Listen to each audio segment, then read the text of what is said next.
WhatsApp guys, welcome back once again. दोस्तों, ये कहानी एक माँ की है जिसने अपनी बेटी के लिए एक ऐसा रूप धारण कर लिया जिसके देखकर दुनिया चौंक गई। तो कहानी शुरू होती है इंडियाना की एक जगह से। FBI का सेफ हाउस है जहाँ पर हम दो लोगों को देखते हैं जो जेनिफर नाम की औरत से कुछ सवाल पूछ रहे थे जो कि हेक्टर और एड्रियान से रिलेटेड है। बेसिकली हेक्टर और एड्रियान FBI की मोस्ट वांटेड लिस्ट में सबसे पहले नंबर पर आते हैं, लेकिन जेनिफर पीछे नहीं है। उसी ने इन दोनों के बीच में डील करवाई है। वो एक रिटायर अमेरिकन स्नाइपर रह चुकी है। अब वो दोनों से और जानकारी निकलवाने की कोशिश कर रहे थे, लेकिन तभी कोई स्नाइपर से इन पर गोलियां चलाने लगता है। पर विलियम को कहीं और गोली लगती है तो जेनिफर उसे लेके फौरन वॉशरूम में छुप जाती है और एक हैंडमेड विस्फोट बनाने लगती है ताकि वो दुश्मनों को मार सके। लेकिन इसी समय वहां आ जाता है एड्रियान, जिसके पीछे पूरी FBI पड़ी हुई है।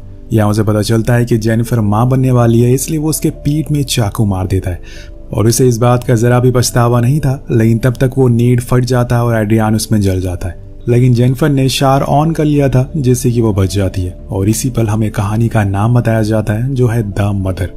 कहानी 2 महीने बाद आगे बढ़ती है जहाँ पर हम जेनिफर को एक बच्ची को जन्म देते हुए देखते हैं। तभी वहाँ FBI स्पेशल एजेंट आती है। उसे कहती है कि आज के बाद से तुम अपनी बच्ची से नहीं मिल पाओगी।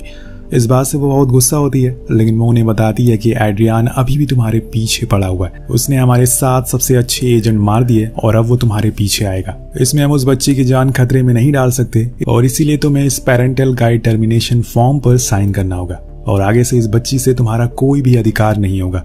जेनिफर को मजबूरन ये करना पड़ता है क्योंकि वो अपनी बेटी की जान को खतरे में नहीं डाल सकती।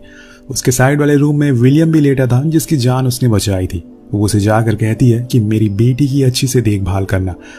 हाँ, अगर कोई दिक्कत आए तो मुझे बस एक लेटर भेज देना। जिसके बाद वो अपनी बेटी को आखिरी बार देखकर अलास्का के लिए निकल जाती है अपने एक पुराने दोस्त जॉन के पास, जो उसे रहने के लिए एक घर देता है जो कि जंगल के बिल्कुल बीच में था।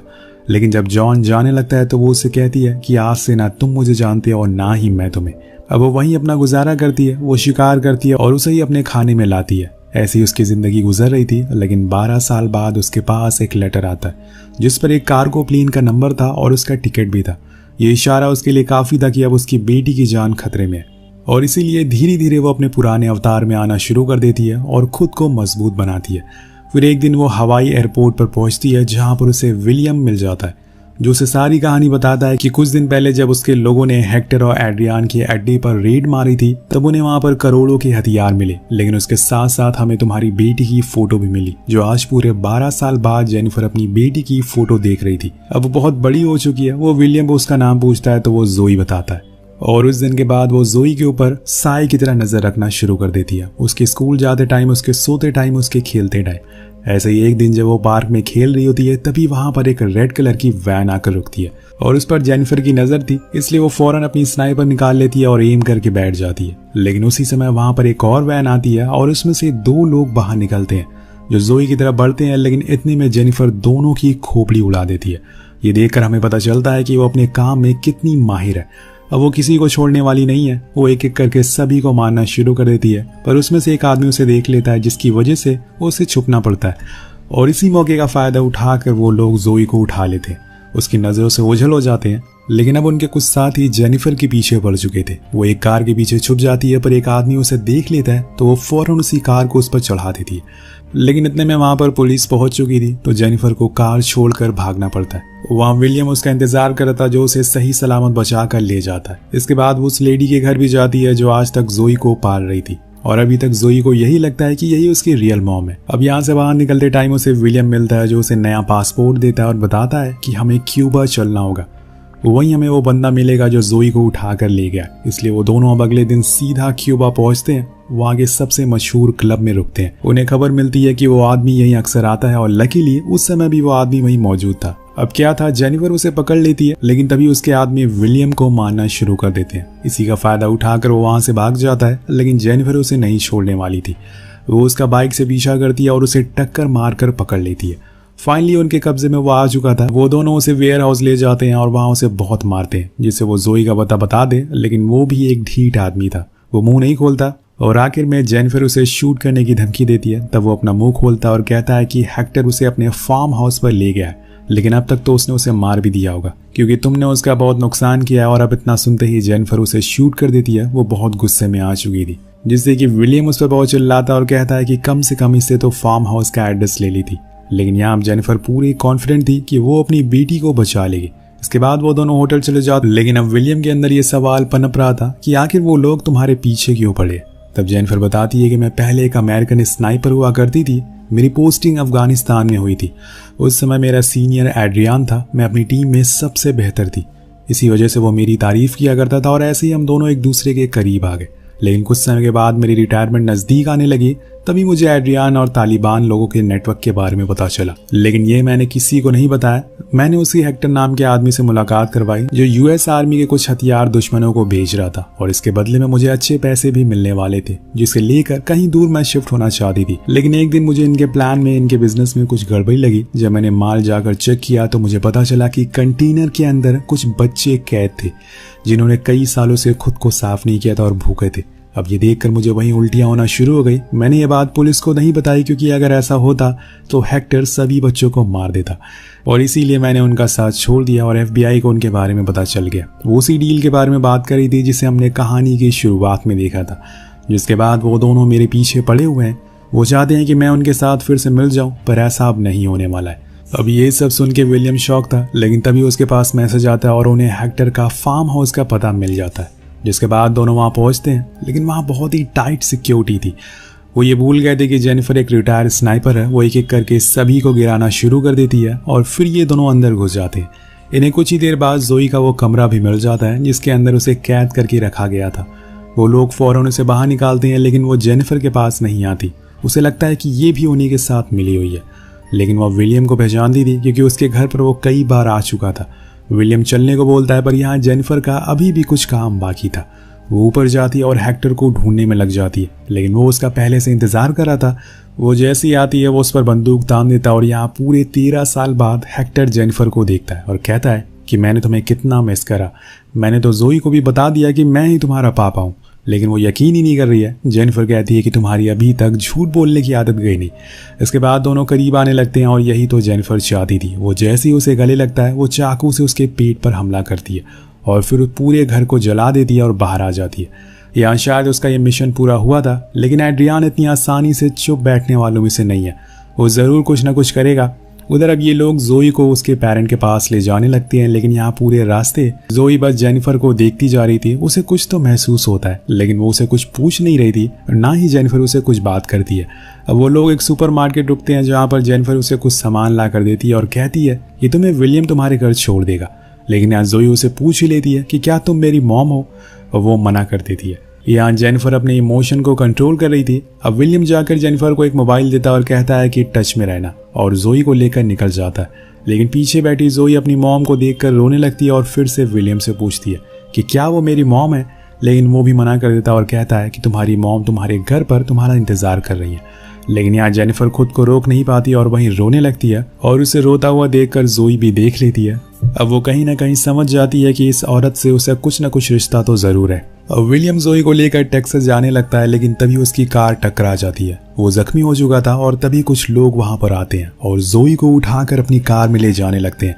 दरअसल दोस्तों ये लोग एड्रियान के थे। अब विलियम को मारने ही वाले होते हैं, लेकिन तभी वहां एंट्री होती है जेनिफर की, जिसे पता चल चुका था कि विलियम पर हमला हुआ है। जोई फौरन उसके पास भाग के आती है, लेकिन यहाँ एड्रियान कहता है कि खुद को हमारे हवाले कर दो वरना हम इसे मार देंगे।